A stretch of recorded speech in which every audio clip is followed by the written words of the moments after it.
So, I've been reading a lot of parenting books lately, and my biggest takeaway has been that kids learn to do what is modeled to them, not what they're told to do. For example, a lot of estranged parents talk about how their kids don't take responsibility. And it's like, okay, have you modeled that for them? Because certainly it doesn't seem like it from where I'm sitting. Or another example is gratitude. If you want to teach your children gratitude, I think something that adults often forget is to also be grateful to children. One of the books that I read talked about that, about how when your kid remembers to put their dish straight in the dishwasher or does something considerate, it's an opportunity for you to model what it looks like to show appreciation to them, to thank them. But it got me thinking more broadly about how the most powerful and the most ethical way to influence another person is to lead by example, to model the behavior that you want seen in them. So in this video, I'm going to explain how to use this concept to meet a goal that you have, influence people in positive ways, make sure you're surrounded by people who influence you in a better way, and be a better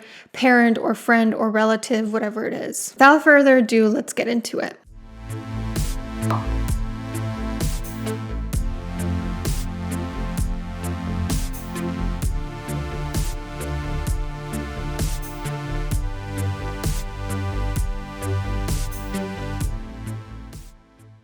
So in the 20th century, a psychologist named Albert Bandura came up with something called social learning theory, which says that we're incredibly influenceable by the people in our lives. We end up imitating what we see others doing. For example, one of Bandura's most famous experiments was the Bobo doll experiment, where children watched an adult model aggressive behavior towards a Bobo doll, such as hitting it, kicking it, being verbally aggressive to it, and were more likely to then imitate that behavior than children who watched a neutral, non-aggressive model of behavior towards the Bobo doll. Another study by Bandura showed that children who observed aggression in a film went on to imitate that behavior in vivo. And another experiment also showed that when children saw somebody else being rewarded for aggressive behavior, they were more likely to also take part in aggressive behavior. Versus when they saw someone be punished for aggressive behavior, they were less likely to take part in that behavior. Again, reinforcing this idea that we do what the people around us are doing and we learn from the types of consequences they receive. If they get reinforced for their behavior, we're also more likely to take part in that behavior.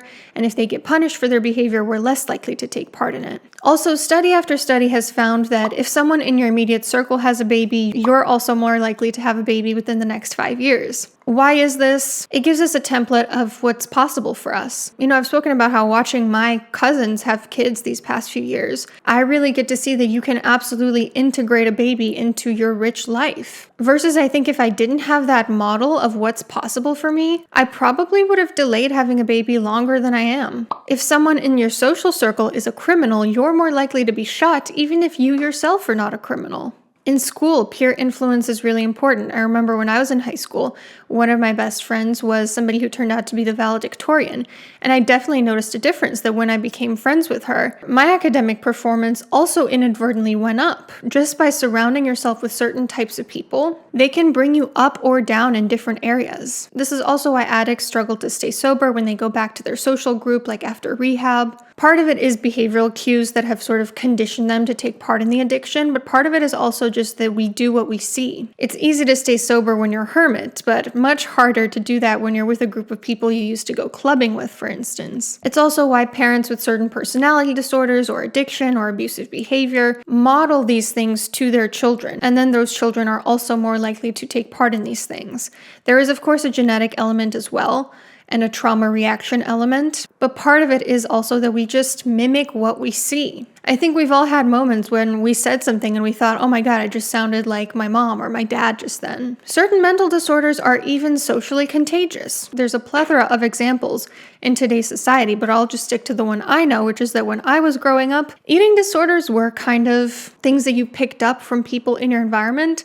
There are also a ton of other factors as well. There's obsessive compulsive component, there's a trauma reaction component. Obviously, there are societal beauty standards, but part of it is also that if you are surrounded by people taking part in certain disordered eating behaviors, you are also more likely to do those things. Even the type of content or media that we consume influences us. I know for me, I noticed that I tend to adopt certain traits or attitudes of the YouTubers that I watch, for instance, which is why I always hope that I have a positive influence on you guys rather than a negative one. But this is why it kind of baffles me when people act like the media we consume happens in a vacuum. Because of course it doesn't. We know this from study after study after study that what we see around us influences us. So why would media be any different? The bottom line is we are incredibly easily influenced by the behaviors we see modeled to us. Why do we imitate what we see? Human beings have something called mirror neurons, which activate when we are feeling empathy for someone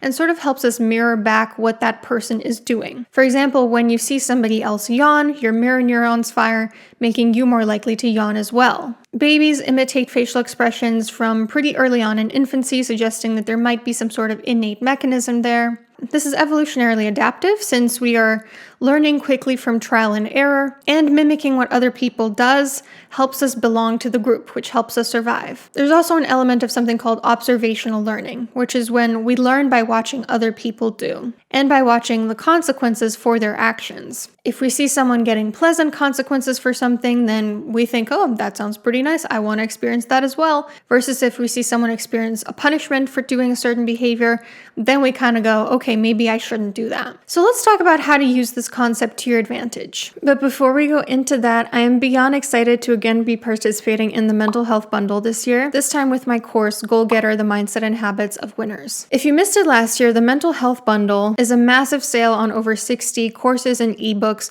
all about stress management, mindset, emotional well-being, self-love, and much more. From May 2nd to May 11th of this year, you can get the 60 resources in the bundle for just $50, when all year round, if you were to purchase them separately, they would cost over $3,800, which is literally a 99% discount. For example, here are some of the resources available: How to Silence Your Inner Critic, Anxiety Recovery Blueprint, Emotional Regulation, the Trauma Bundle, and my own course, like I mentioned, the Goal Getter course, is in there this year. Last year I had the Connection course, but I feel like I don't tell you guys enough about the Goal Getter course. It's over 2 hours long, it contains 11 lessons and 33 concrete steps and exercises basically to help you achieve whatever goal you have in mind for yourself. It could be related to fitness or health, it could be academic, financial, it could even be overcoming an emotional or social problem. And usually it costs $120, but with this bundle you get the Goal Getter course and all of the other resources in the bundle for literally just $50, which I promise you it will never be cheaper than this. This course is kind of like a compassionate but tough love pep talk from me. It's a way to hold yourself accountable, and it contains literally everything that I know and practice myself about achieving my goals. In part 1, we have 27 minutes on goal setting. Part 2 is over an hour long, and it's all about the mindset of a winner. And part 3 is 41 minutes long, and it's all about taking action. By the end of the Goal Getter course, you will be able to set a SMART goal, tap into your values and intrinsic motivations, work backwards and forward to create a plan, start thinking like a winner using research from attribution theory, learned optimism theory, growth mindset theory, and more, release a victim mindset, build self-efficacy, stay motivated by visualizing success, fine-tune your environment for taking action to feel super easy, incrementally challenge yourself, track your progress, overcome the valley of disappointment, and learn how to reward yourself. So if you're interested in either the Goal Getter course or the 60 other resources in the bundle, follow the link in my description and in the pinned comment below, and you have from now until May 11 at midnight New York time to secure your bundle. You get access to everything in the bundle for a year, which gives you plenty of time to make the most of everything that's in there. I had some really positive feedback about the bundle last year, so if you end up getting it this year, I sincerely hope you enjoy. And now back to the video. So let's talk about how to use this concept to your advantage. If your goal is you want someone to change in a relationship, the best way to use this concept is to shift the focus back onto yourself. Are you modeling the behavior that you want to see in them? This is healthier not only for them, but also for you. Obviously, it's less controlling to them. It's more mindful of the fact that ultimately you can't control what somebody else does, and trying to do that is a losing game. So it saves you the energy of trying. It also gives you more of an internal locus of control. You can't control what other people do, but you can control what you do. So if you focus on that instead, you will live a much more fulfilling life. Let me give some examples. Let's say that you have a friend who gossips a lot, and you would love for them to gossip less. Instead of shaming them for participating in it, you might try making sure that you just stay quiet when they start gossiping, or only speaking positively about people who aren't present. And in time, they're going to realize that, and they're going to catch on that, okay, this person doesn't gossip. Maybe I should try it out. It seems kind of noble. Or let's say that your friend is very unassertive and it really annoys you, and sometimes you wish you could just shake them and say, you got to stand up for yourself. But instead of bulldozing them into it, you decide, what if I lead by example? For example, I remember years ago I was at a restaurant with a group of friends, and one of our orders was wrong. The person who had ordered this food was a little bit more on the shy side. And one of our friends, without skipping a beat, immediately, very politely brought the waitress over and said, "Excuse me, this isn't what she ordered." It was really badass, and it gave me a template of how I could stand up for myself and for others. And you know what? When you do things this way, you're also teaching the other person this is what it's like for somebody to respect your boundaries, so that it'll look like even more of a contrast when somebody doesn't do that. So that the next time someone comes by and tries to bulldoze them or tries to trample all over their rights, they might go, "Well, hold on a minute. My friend the other day showed me that there's a different way to be. Maybe what this person's doing is actually not normal." Now, a couple of caveats here. First of all, some people are just less absorptive than others. Some people, whether because of less empathy capacity or whatever it is, their mirror neurons just don't work quite the same. And so they're not going to be as impressed by the behavior they see in other people. They're just going to keep doing what works for them. The second thing is that sometimes people will try to copy or imitate things that are more superficial about you, like the way you do your hair, the way you dress, and resist the stuff that's a little harder to adopt, like core values. And at the end of the day, there's not much that you can do about that. Obviously, this person has the capacity to mimic what they see around them, but they're not willing to put in the work to mimic the stuff that actually matters, that requires a little bit more effort. Another way to use this concept to your advantage is to make sure that you are being influenced in positive ways by the people in your circle. Really quickly, take out a piece of paper right now and make a list of everyone in your social circle. Friends, family, acquaintances, anyone you can think of. And then under each one of those names, I want you to jot down 2 bullet points. One bullet point for ways in which this person positively influences you and ways in which this person negatively influences you. Are there certain people in your life who come out with more of a net positive or more of a net negative? Are there certain people who influence you in ways that activate or challenge your core values? If so, you might want to use that information to figure out ways to bring people further or closer to you in your social circle. Because if someone is very clearly influencing you in a net negative way, or in a way that contradicts your deepest values, you gotta be aware that that's bound to take a toll on you. Versus if somebody is affecting you in a net positive way or influences you in a positive way with a specific goal that you're focusing on, it's probably very beneficial for you to bring that person closer to you. A really big example of this is who you pick as your life partner is incredibly important. So for example, my husband tends to be a little bit more go with the flow, and I tend to be a little bit more, shall we say, rigid and routine. And seeing his more go with the flow attitude modeled to me has allowed me to loosen up a little bit at times.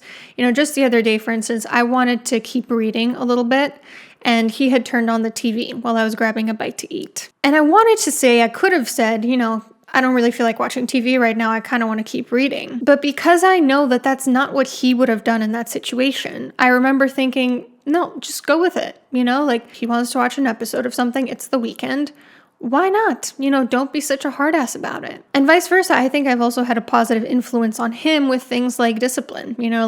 I think if he weren't in a relationship with me, he'd probably wake up a lot later than he does. All this to say that the person that you're with should complement you, elevate you, and bring out the best in you, because the opposite is also true. You could pick a life partner that really brings you down, and that's going to have a huge impact on your life trajectory. And also be really mindful with who you pick as friends. Lastly, I'm using this concept to help prepare me for parenthood by really reflecting on, okay, once the baby comes, what sorts of behaviors am I currently taking part in that I wouldn't want them to mimic? So for starters, screen time is going to need to change for me. I already know I want to postpone my child having screens for as long as humanly possible, which means they can't see me looking at screens because they're going to want to know what's on there. That looks fun. Give me one. So I'm going to need to put my phone in a different room. I'm going to need to severely restrict the amount of time that I spend on social media. I'm going to need to lead by example. Also, meals are going to look very different. Like my husband and I eat lunch whenever we feel like it, and sometimes that overlaps, most often it doesn't,